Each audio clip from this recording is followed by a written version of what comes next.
Today I want to talk about my reflections from doing a low buy / 75 soft challenge. I originally aimed to do the 75 hard and I kind of failed, so that's why I'm saying that I did a 75 soft. I started in late January and it is the first week of April now, so most of my low buy period was February and March 2024.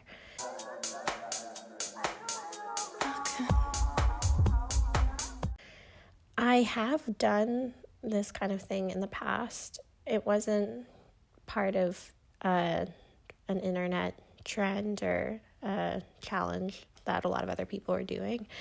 It was sort of the first time when I was in grade 10 that I became really conscious of the impact that the fashion industry has on people and the planet. And I watched the documentary True Cost, which is very good still. I recommend it if you haven't seen it.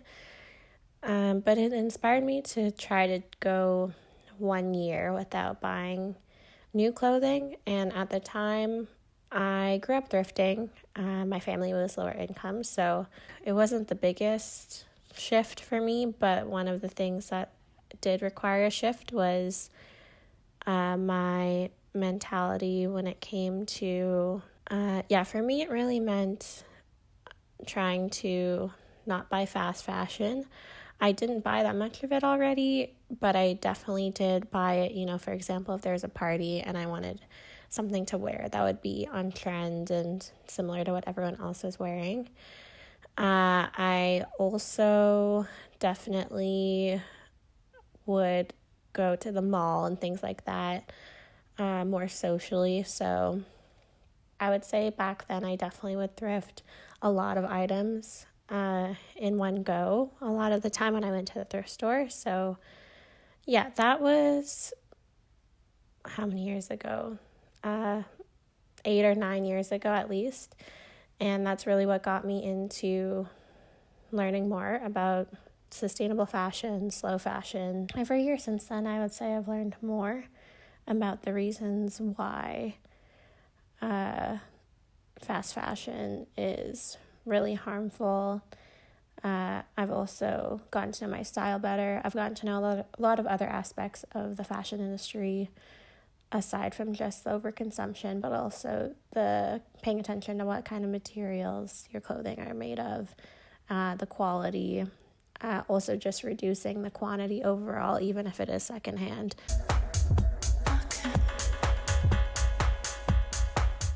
I did a 75 days of low buy, and I had only 2 exceptions that were specific clothing pieces, not rules necessarily, but I knew that I have been wanting a pair of overalls for a really long time. And so I already put that out as an exception. If I found a pair of overalls that I really liked, then I would allow myself to buy them.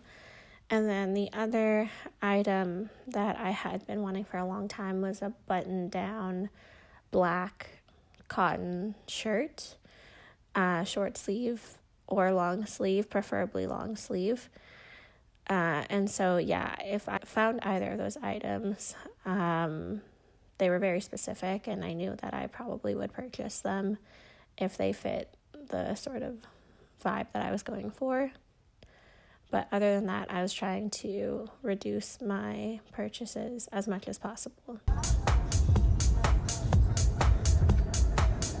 Funny enough, I do think that it ended up kind of being one of those when you're being really intentional and kind of manifesting something into existence because you're really focusing on it. I did end up finding a pair of overalls pretty much within the first 2 weeks of the low buy. So I did end up purchasing those. I got them at a flea market, and I ended up wearing them probably more than any other piece of clothing I wore within the past 75 days. So I definitely don't have any regrets about that purchase. I feel really good about it.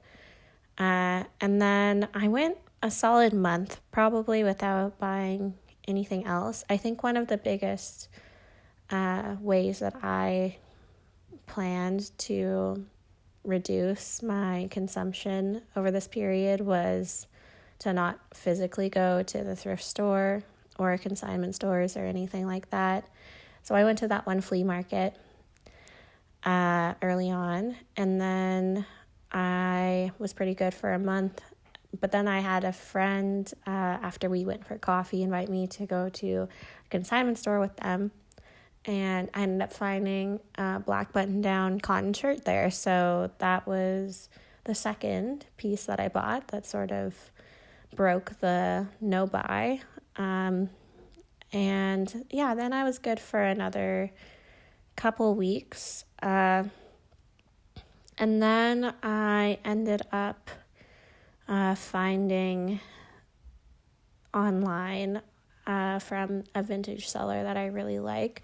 That was a big problem that I've also realized is I've actually been actively unfollowing and unsubscribing from a lot of clothing email lists that I was on. They're all for sustainable brands and secondhand anyway, but still when those notifications pop up on your Instagram or in your email, it's harder to resist purchasing something from them.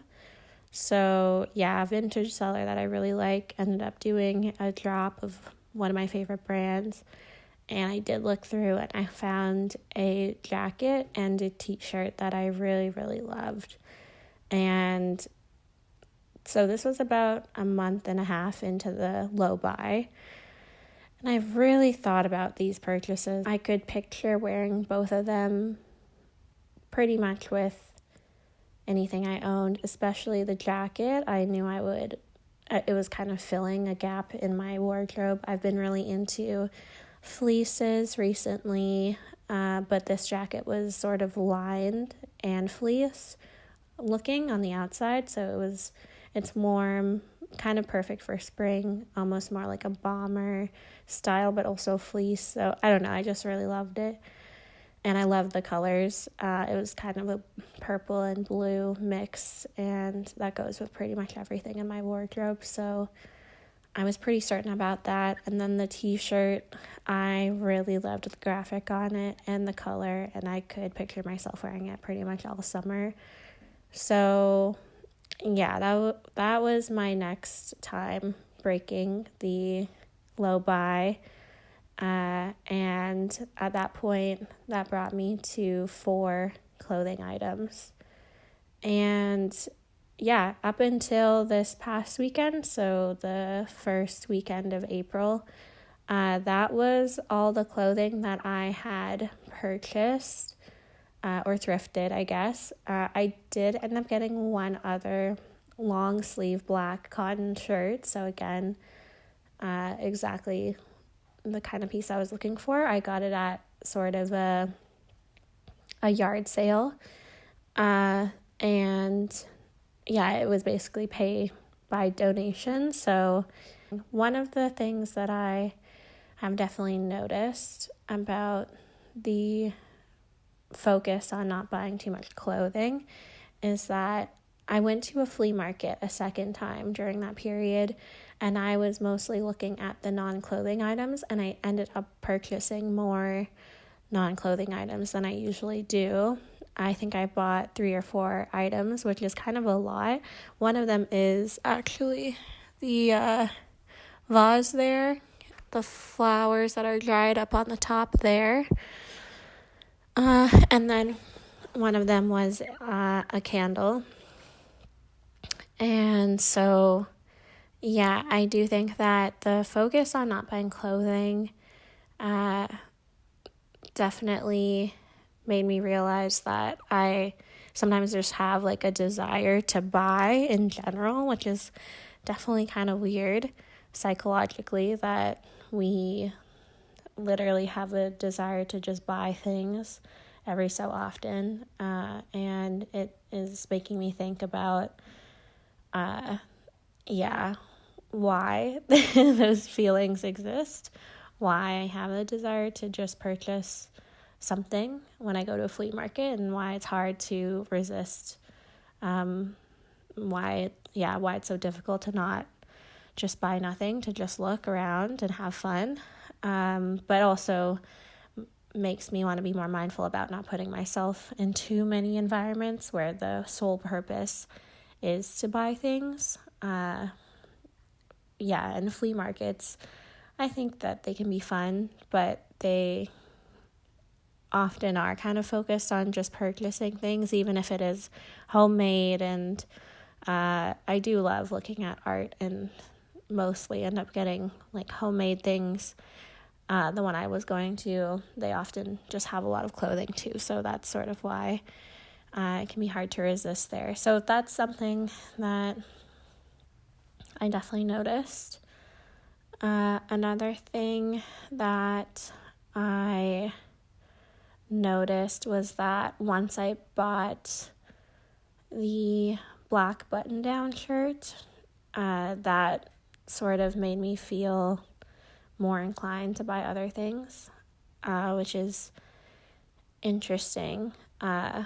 Almost like once you break the seal, you start to kind of want that feeling again. Probably something to do with, the serotonin boost or whatever. One thing I really liked about the low buy is that I think that it definitely made me think a lot harder about each item that I did consider purchasing, and especially each item that I did end up purchasing. I had a lot of criteria. Like, I had to be able to picture each item that I purchased going with pretty much all of the clothing that I own. I really had to see myself wearing it multiple times. And I think the slow buy period also helped me sort of take a look at my own closet, and I have a really good idea of what pieces I gravitate towards wearing super frequently. Interestingly, the items I noticed myself wear a lot were some of the newest items I've gotten. Like I said, I wore the overalls a lot during this period. But I also noticed myself wearing a lot of the oldest items in my closet a lot. So, the things that make me the most comfortable, that I know I can rely on, that tend to go with everything that I own, that I really feel like a core part of my style. So, like my big white and black and gray fleece jacket that I often wear. I also ended up putting together items of clothing that I haven't styled together before, so that was kind of cool. I definitely think that it helped me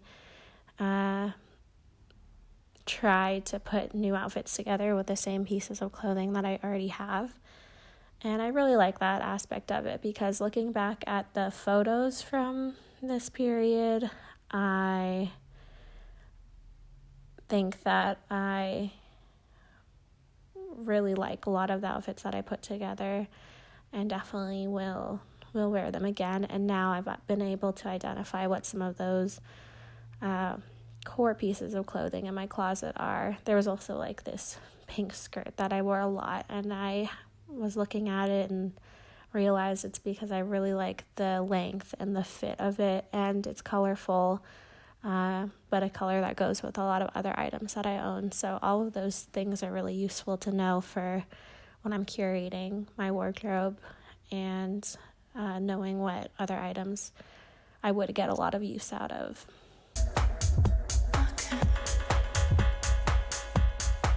So would I say that I was successful with the low buy? Kind of. I bought 4/5 items, if you include the one from the yard sale, which it's not a lot for about 2.5 months, but when you think about it, if I bought that much every 2.5 months, that would mean that every year I would buy about 20 5 pieces of clothing, which is not great. Yeah, I think that it definitely puts things into perspective for me, because there's definitely times where I've bought, 5 pieces of clothing every month or something like that. And that's more than I need. And that's probably more than I'm getting rid of in my closet every year. I did do a huge closet clean out during this period, and I think I definitely got rid of maybe like 4 or 5 times the amount of clothing that I purchased during this period, which is kind of a good feeling too. I feel like my wardrobe right now looks really cohesive. I know that I love every item in it. I know everything fits me well. So yeah, all of that is definitely positive, but I definitely did buy a couple things. So I wouldn't say that I was as successful as I had hoped I would be originally. I think that I will do some other version of this challenge, maybe over the summer, or maybe, once a season, at least, to just be super mindful, take inventory of what's in my closet, what I'm bringing in.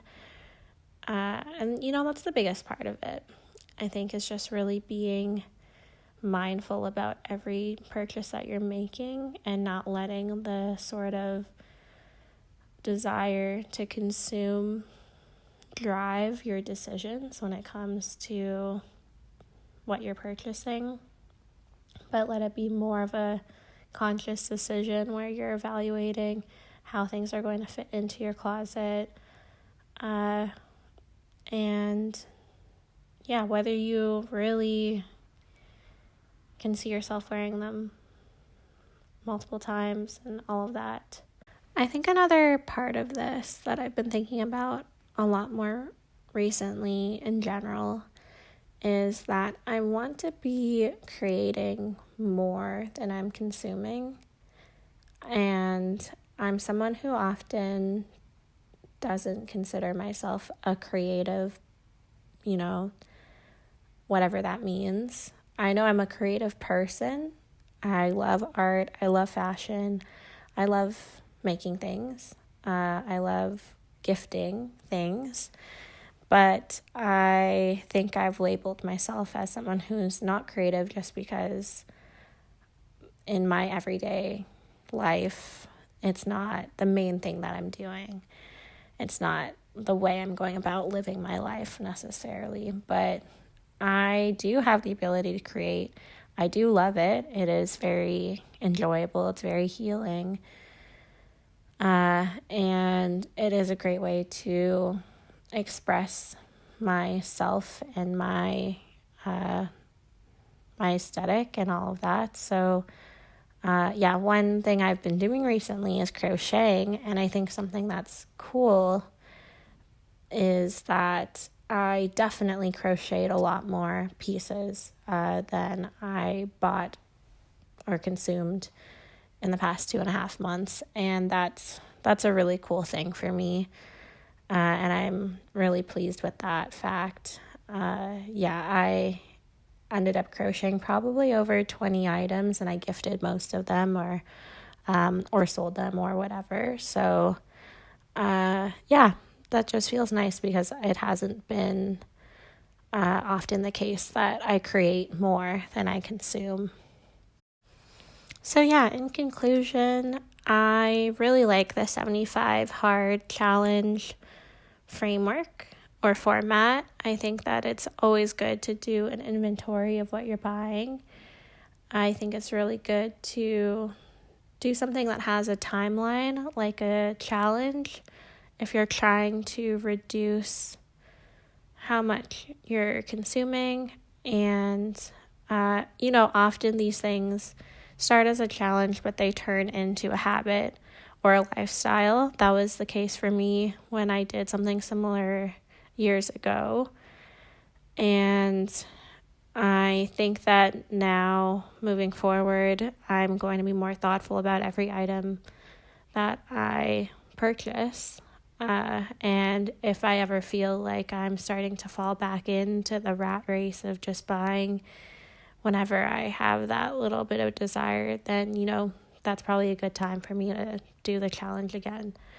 Or, something similar. So I encourage all of you to try it for yourselves in some form, make the rules and the format something that you think you can actually follow, that makes sense for you. For me, I was limiting the amount that I was thrifting because I only buy my clothing secondhand already. But, if you're someone who buys mostly fast fashion right now, definitely try it out and try to not buy any new clothing, for example. Or just cater it to what makes sense for where you're at with your sort of sustainable fashion journey. And I wish you the best of luck. And I hope that we can all learn something from doing this.